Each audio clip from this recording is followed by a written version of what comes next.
So I'd like to take you back to when I was still going to school, because this one morning I woke up, got myself ready, packed my bag and got on the bus. And typically the journey used to be 25 minutes, 30 minutes. And at the time I remember being interested in understanding the mind. I was sort of introduced or started to experiment with meditation, and I wouldn't say I was so deep into it. I hadn't made many discoveries, but I was into this space, and I noticed that as I sit on the top deck of the bus looking outside, I notice the constant commentary that comes up, the constant labeling that takes place. Whatever object is observed, whatever person, whatever thought, whatever emotion, there is always a label attached to this. There's some sense of ownership that is claimed, some sense of conclusion, like, yeah, I know what this is, because I refer it back to a previous experience, and then it's got a label attached to it. In other words, it's a judgment. Now, many people see judgments as this negative thing that people do on each other, judging each other, but it's not necessarily the case. It's just a mechanism or something that the mind will do. And so one day I decided that what if I acted as though these labels that arise, these judgments that arise aren't me? What if I acted as if I am free from that and became unreactive to any of these labels that would arise? And so this time I conducted this experiment the same way. I woke up, put on my clothes, whatever, got on the bus, started to look outside, and everything that my eyes land on, everything that is heard, felt, I noticed the labels are continuing, but this time there is no identification with the labels. They are allowed to just come up and fall away as they do. And they were just passing by, very much like how the clouds, they come up, they may or may not cover the sun, but eventually they will subside. And I did that for the whole duration. And then eventually, because there was the lack of reactivity, the lack of identification with these thoughts and these labels, what then happened is that they didn't come up as much anymore. They didn't come up as much anymore. Now, interestingly, what also happened is that I felt free from the worry and the anxiety of what other people thought of me, of how other people saw me and how other people judged me. And that was a very interesting discovery, because the moment I stopped judging, I was free from the worry of other people judging me. And this was a very interesting discovery because it revealed to me what takes place. And that is how we see and feel and observe the world is a reflection of how we think others will also see, perceive, and feel the world. And in this realization, I decided that I want to be free altogether from any sense of identification, from any sense of ownership of anything at all. And so I continued this journey, and here we are today. Why is everyone judging you all the time? Why do you feel like people are judging you? Well, whether they are or they aren't isn't the point. The point is that the very question may be arising because of some sort of fear that people are judging you. And so when you yourself stop the judgments and overcome this, or you remain unreactive to the mechanisms of the judgments, then it's done. There's no more worry. It doesn't matter anymore. You have stopped the acceptance that you are this reference point in the middle of everything that's taking place. And everything is just revolving around you as this reference point. And so when you do something in life, things are supposed to happen back to you. It's like you are bound to the very law of cause and effect. Now, of course, you may try this particular experiment, and it may not particularly play out this way, and you may actually make a complete different discovery. But in essence, it's not about stopping the judgment. It's not about stopping the mind. It's not about resisting what comes up in the mind. Because this is something that I get so many messages and comments about.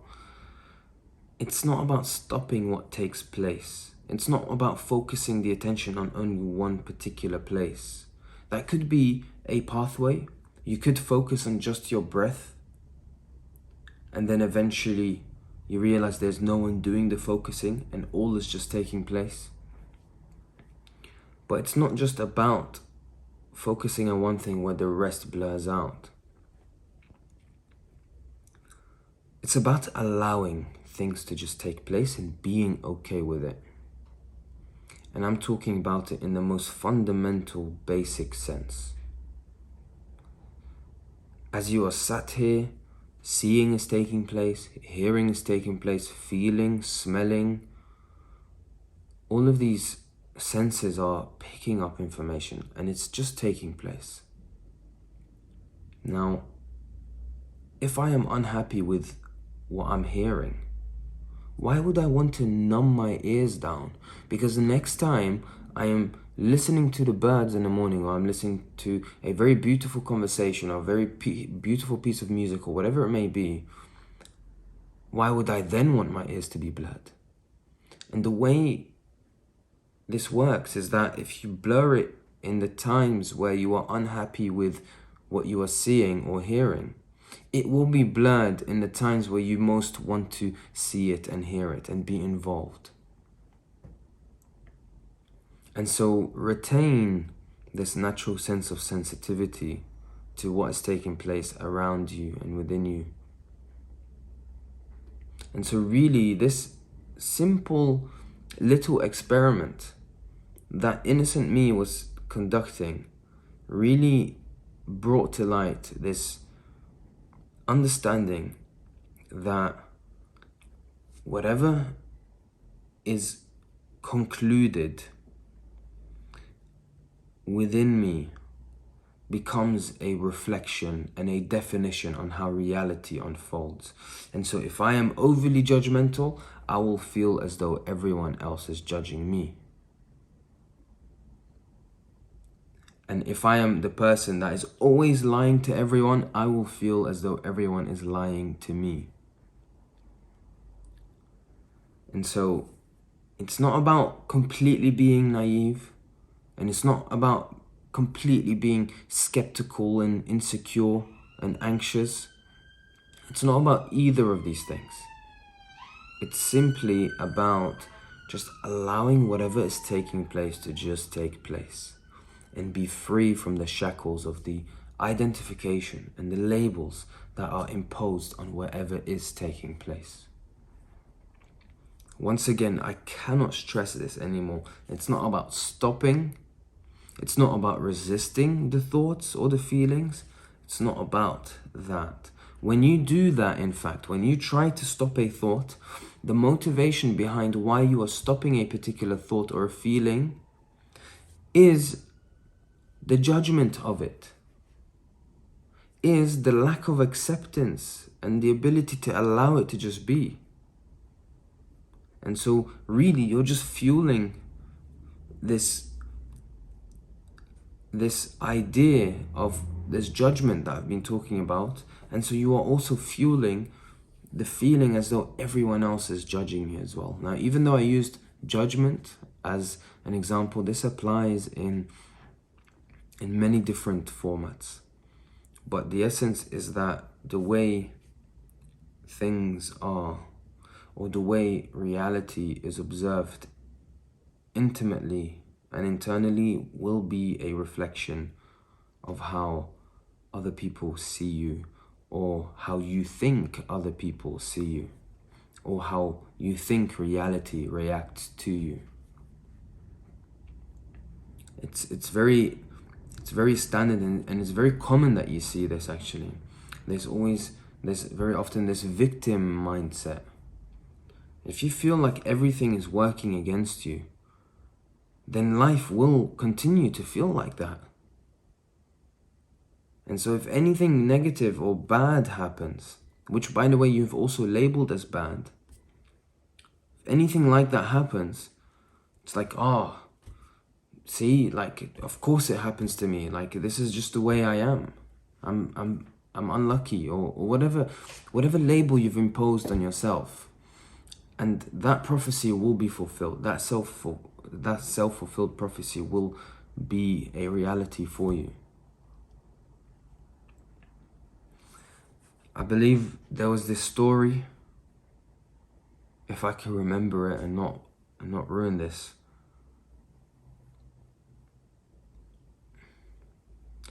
It was this,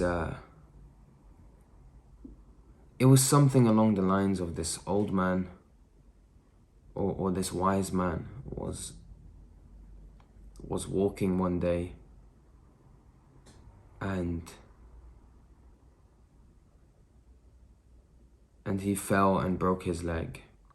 And then people came all around him, and they said, "Oh my God, you've just broken your leg. How unfortunate." And then he said, "Yeah, we'll see." And so the country he was living in had to go to war. And then they said, everyone who's unable to fight because they are disabled or unable, they have to stay at home. And then everyone was like, "Oh wow, how lucky of you." And then he said, "Yeah, we'll see." And then the story just carries on, where there's always this vision or this idea that when something takes place, it's either negative or positive. But the truth is, it's way higher. It's something above you. There is no indication or a clear-cut conclusion where something is truly has a positive outcome or a negative outcome. It's not something that is in your control. It's being hooked up in defining life as, oh, this is such a good thing that this happened, or this is such a bad thing that this happened. It's not advisable. It just leads to a lot more suffering and just fuels this victim mindset and continues the false imposition and false illusory conclusions that we believe in, and reality manifests itself in that way. So why is everyone still judging you? I hope you can see this in a different light now. So thank you so much for watching. This is Hassan from The Spiritual Walks, and we are all on a journey towards the truth.